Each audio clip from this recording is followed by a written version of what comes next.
Magandang gabi, mga minahal na kapwa ko Pilipino. Magandang gabi, mga minahal kong kapwa Pilipino.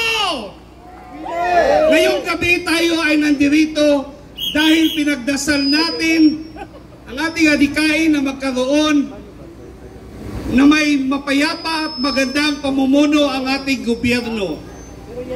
Napakalungkot, nakakagigil ang pangyayari sa araw na ito ulit. Ang isa sa disbursement officer ni VP Sara, sinugod na naman sa ospital. Ganun sila katindi ang ating tuwadkom. Patuloy tayong magdasal dahil ang kalaban natin ay may Satanas sa Malacanang, may mga demonyo na nasa Kongreso. Ang kalaban natin hindi lamang pisikal na mga tao, kundi ang espiritual. Pang-edsa talaga yan. Titingnan nyo, saan ka makikita na matinong pamumuno kung ang kanilang pinaglaban ay ang mga kriminal? Pinaglaban nila ang mga drogista. Mas pinaglaban nila ang sinasabi nilang good governance, pero ang sarili nilang bulsa ayaw nilang pag-usapan.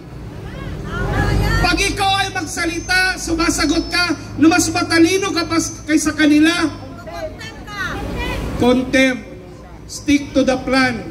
1 minute, 2 minute suspension, Mr. Chair. Kawawa ang ating bayan. Kanina sa office namin, sinabihan ako ng kasama ko, nagiging ano ka na, nagiging fanatic ka na. Sabi ko, hindi ako panatiko. Wala akong pakialam sa panahon ng mga nakaraang administrasyon. Pero ngayon, nakita ko ngayon, naramdaman natin ngayon, ang umupo na Satanas na sa Malacanang ay walang pakialam para sa bayan. Kanina nag-issue ng recorded statement itong si Ngiwi M. Tungkol sa sinabi ni VP Sara na pag ako ay papatayin, ipapatay ko yung tatlong yan. Alam nyo, kung makita nyo ang sinasabi ni BBM, dapat hindi ganun na kasi natataranta na, ipapaimbestigahan niya. Dapat ang sinasabi niya, ako'y nalulungkot sa pinagdaanan ngayon ni VP Sara, pero pipilitin ko lahat ng aking mga security o national security officers na protektahan siya para hindi ako madamay. Dapat ganun. Eh kasi, bangag! Bangag! Bangag! Walang matinong pag-iisip. Pag ini-interview, oo. Kung hindi, ang gagawin niya, tatawa, sabay talikod. Anong gagawin natin? Mayroon parang nagano sa akin, sabi sa akin, yung mga supporter daw ni nakita ko dyan sa TikTok, yung mga supporter daw ni Duterte, mga malusog. Ito ang malusog na hindi nakaranas ng korupsyon kasi sarili kong pagsisikap ang aking katabaan. Mga tao dito walang bayad. Salamat kapatid dahil kayo nandirito. Salamat kapatid na kayo'y nandirito. Palakpak naman dyan! Duterte! Duterte! Duterte! Duterte! Ang inyong presensya dito ay isang kasaysayan na kailanman pinaglaban natin sa panahong ito ang para sa ating bayang Pilipinas.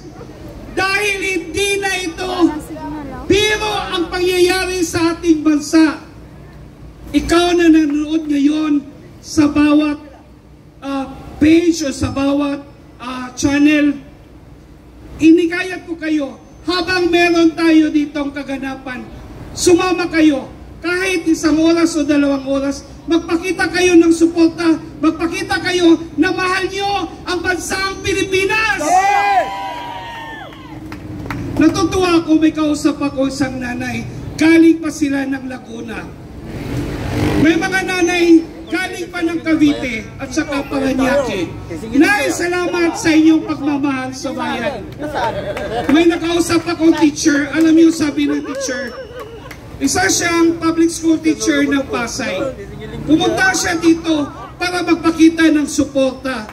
Alam mo, dahil nakita niya sa tagal ng panahon nung siya'y naging teacher ng public school, ang problema ng mga teacher kadalasan ay GSIS. Ang kanilang contribution at sa kanilang payment ng kanilang loan ay hindi nababawasan o hindi nare-remit. Pero nung si Inday Sara ang nagiging sekretary ng DepEd, isang sita lang niya sa GSIS, nilinis lahat ang loan ng mga teacher at ngayon wala na silang delinquente. Ganon si Inday Sara, mamumuno, isang sita lamang dahil may political will. Duterte! Duterte! Duterte! Duterte! Ito pa, sabihin ko sa inyo, andito yung mga kapatiran nating mga pulis. Mahal natin yan sila because they're here to serve and protect the Filipino people. Kakampi natin yan sila, hindi natin yan sila kalaban. Meron ako na pag-aaral na isang pulis at ngayon pulis na, isa kong pamangkin. Alam niyo, sabi niya, wala siyang magagawa. Binabawasan ang kanilang sahod. Binabawasan ng gobyernong ito ang kanilang sahod. Gusto ng kanilang mga kasama na mag-resign, pero hindi pa sila makaresign. Alam niyo bakit? Ang laki pa ng loan nila. Hindi na magbayad-bayaran ng loan nila. At kadalasan ng kanilang mga opisyalis sa kanila, pinipilit sila na mag-loan dahil may karga, may komisyon ang kanilang mga police officers. Ganon kawawa. Kaya wala tayong magagawa dyan sa ating mga kapatirang mga pulis. Totoo yan. Totoo yan. Sino ngayon ang mas busog? Ang kanilang mga general. Kaya todo, sip-sip, kay BBM, kay Liza, kay Martin, Tambaloslos, Romualdez! Nanay, salamat sa imong presensya, nanay. Ako ay nanggagaling sa Mindanao. Lahat ng aking pamilya, lahat ng aking mga kapitbahay, wala kang maririnig na ibuboto ang BBM. Yung iba doon sa kabarangay ko, nakatanggap ng 5,000 ayuda, pero tanggap pera but never to BBM again. Never to BBM again. Tama yung sinabi kanina ni Attorney Greco Berica. Bugok yan si Romualdez. Bugok yan si Tambaloslos. Alam niyo bakit? Ha? Dahil nag-ayuda siya 5,000 para lang gusto niya manalo siya. Hanggang ngayon, wala mang lang 10% sa kanyang survey na para siya ay manalo. Binulabog niya ang ating gobyerno. May mga insertion sila doon sa ating budget. Alam niyo ba? Almost 3 or 5 trillion ang budget for 2025. Talagang trilyones na, hindi na bilyones. May pera ang ating bansa. May pera ating bansa. Trilyones. Ilan ang ating populasyon ng ating bansa ngayon? Ilan?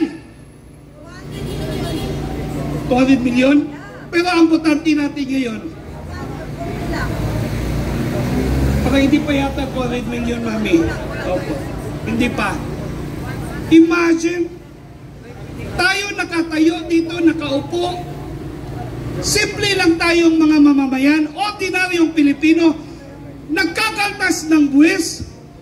Pero ang mga damit nila, nakita nyo si Luis Ro kanina? Kung todo siya, para siyang tatalunin pa niya si Imelda Marcos. Tignan mo ang damit niya. Parang akala mo kung saan fashion show. Akala mo lumabas siya galing sa Manila fashion show na okasyon. Pero magkano yun? Mga kapatid kong Pilipino, ikaw na nakikinig yun, isipin mo ang para sa susunod na henerasyon. Maaaring kami ngayon na nagsasalita at nag-iinganyo sa inyo na ipaglaban natin ang ating bansang Pilipinas. Pero kayo, nasa iyo ang kapangyarihan. Come May 2025, zero administrasyong bangag! Diretso! Diretso! Administrasyong bangag! Diretso! Inidoro natin yan. Let's vote the people who were endorsed by our Tatay Digong. Huwag na tayo matigas ng ulo. Sabihin nyo, hindi ko ba yan kilala? Kaya nga, andyan si Tatay Digong eh. Ini-endorse yan ni Tatay Digong eh. Right?